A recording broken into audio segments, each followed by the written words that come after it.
Bonjour à tous les amis et bienvenue pour la leçon numéro 19 d'un cours en miracle, livre d'exercices.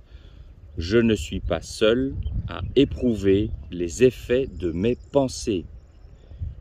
L'idée d'aujourd'hui est évidemment la raison pour laquelle ta vue n'affecte pas que toi seul.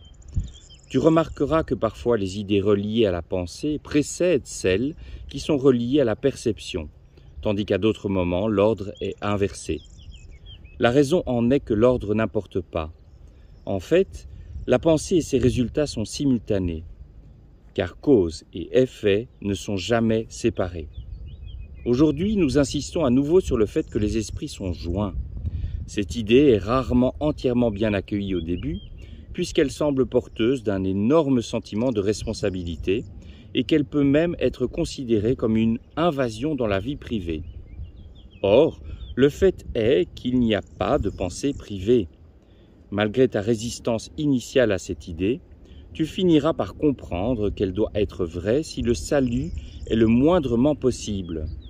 Et le salut doit être possible parce qu'il est la volonté de Dieu. L'examen d'esprit d'une minute environ qui est requis pour les exercices d'aujourd'hui sera entrepris les yeux fermés. L'idée d'aujourd'hui sera d'abord répétée, puis l'esprit examiné attentivement pour y découvrir les pensées qu'il contient à ce moment-là.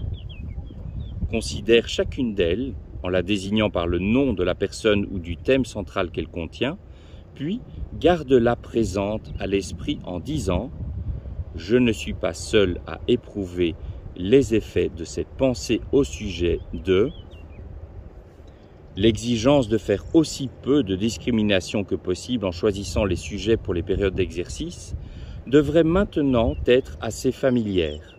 Ainsi, bien qu'elle soit incluse occasionnellement à titre de rappel, elle ne sera plus répétée chaque jour.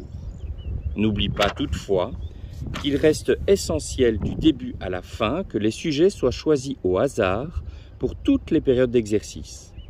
En définitive, c'est l'absence d'ordre sous ce rapport qui rendra la reconnaissance de l'absence d'ordre dans les miracles signifiante pour toi.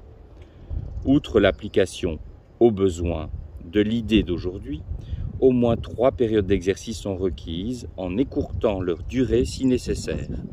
N'hésite pas d'en faire plus de 4. C'était la leçon numéro 19 d'un cours en miracle que je vous rappelle. Je ne suis pas seul à éprouver les effets de mes pensées. Je vous remercie et à demain pour la leçon numéro 20.